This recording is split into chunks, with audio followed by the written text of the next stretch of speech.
صبح بیٹھ کے ایک پارہ یاد کرتا تھا اور شام کو تراویح میں سنا دیتا تھا۔ اس نے 29 دن میں قرآن یاد کیا۔ یہ میں اپنے مدرسے کا بتا رہا ہوں۔ تو اللہ نے قرآن کو اس امت کے لیے اتنا آسان کیا کہ اچھے حافظے والا ایک دن میں پارہ یاد کر رہا، 80 برس کا بوڑھا بھی اس کو یاد کر رہا۔ پھر اللہ نے ہمیں نماز میں قرآن پڑھنے کا حکم دیا، امام کی تلاوت سننے کا حکم دیا، جہری سری نمازیں بنائیں، نوافل میں قرآن پڑھنے کا۔ حجاج جیسا ظالم آدمی تہجد میں 10 پارے کی روزانہ تلاوت کرتا تھا۔ ولید بن عبد الملک جیسا جابر حکمران بادشاہ، وہ بھی تہجد میں روزانہ 10 پارے تلاوت کیا کرتا تھا، نفلوں میں کھڑے ہو۔ ہم سے تو ایک آدھا پارہ نہیں پڑھا جاتا، وہ نفلوں میں 10 پارے کھڑے ہو کے پڑھتا تھا۔ اور عبد الرحمن تیمی فرماتے ہیں کہ میں مسجد میں تھا، مسجد حرام بیت اللہ، امیر المومنین حضرت عثمان تشریف لائے، ان کے ہاتھ میں جوتا تھا اور وضو کا پانی داڑھی میں تھا۔ انہوں نے جوتا ایک طرف رکھا اور آ کے اللہ اکبر نیت باندھی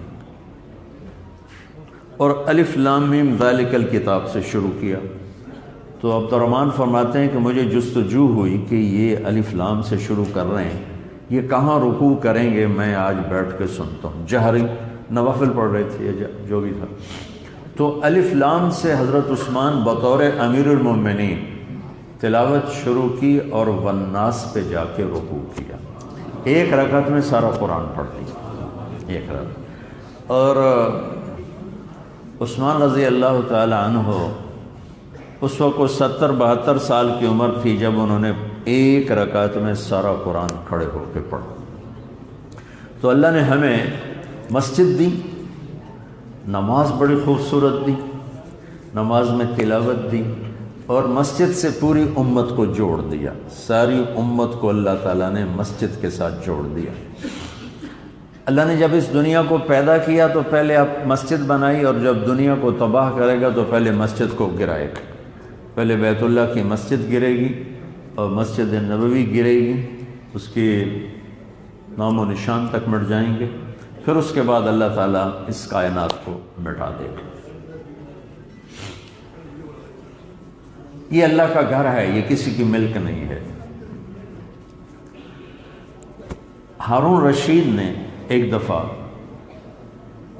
اپنی بیوی کو غصے میں کہہ دیا، اگر تو نے آج رات میرے ملک میں گزاری تو تمہیں 3 طلاق۔ غصے میں کہہ دیا۔ پھر اس کو خیال آیا کہ یہ میں نے کیا کہہ دیا، اب اس کو طلاق سے کیسے بچاؤں؟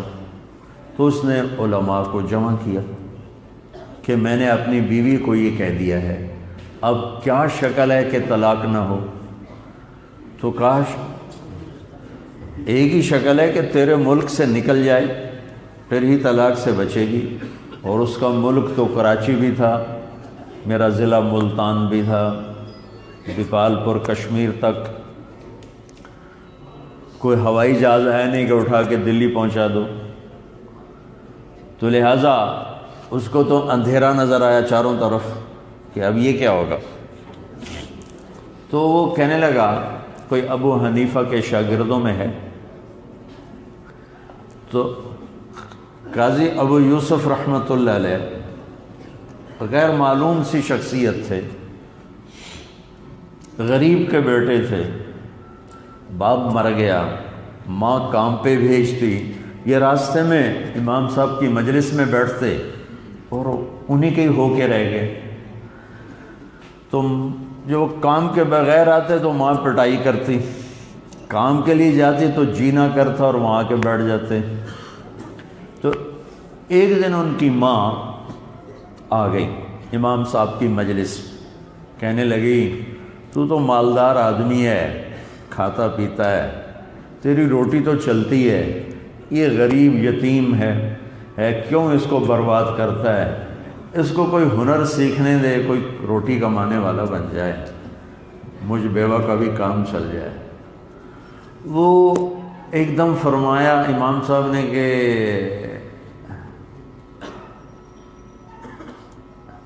میں تو تیرے بیٹے کو دیکھ رہا ہوں، شاہی دسترخوان ہے اور فیروزہ خوبصورت پتھر ہے، اس کا ڈونگا ہے، اور اس میں پستے کے تیل میں بنا ہوا فالودہ ہے، اور تیرا بیٹا بادشاہ کے سامنے کھا رہا ہے۔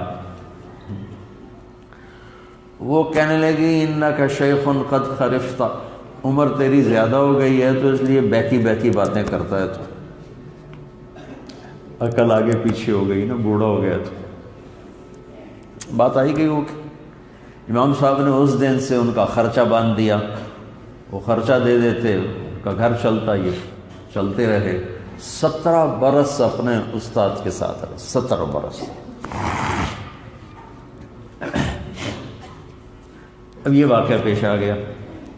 اس سے پہلے ایک واقعہ پیش آتا ہے کہ یہ ناجائز تجاوزات بڑے زمانے سے ہیں۔ ایک یہودی نے گلی تنگ کر دی، دیوار آگے بڑھا دی، یہودی تھا، تکڑا مالدار، یہ غریب، تو انہوں نے آ کر کہا کہ بھئی یہ ہم غریبوں کا راستہ ہے گزرنے کا، تم نے دیوار آگے بڑھا دی ہے تو مہربانی کرو اپنی جگہ پہ دیوار رکھو۔ تو اس نے آگے بڑے تکبر سے کہا جس دن تو پالکی میں بیٹھ کر آئے گا تو میں دیوار اپنی پیچھے ہٹا دوں گا۔ تو غریب آدمی تو جو پالکی اس وقت ایک بڑی سواری سمجھی جاتی تھی جسے غلام اٹھاتے تھے، غریب دھوبی کا بچہ یہ کہاں سے پالکی۔ یہ واقعہ ہو کے گزر گیا۔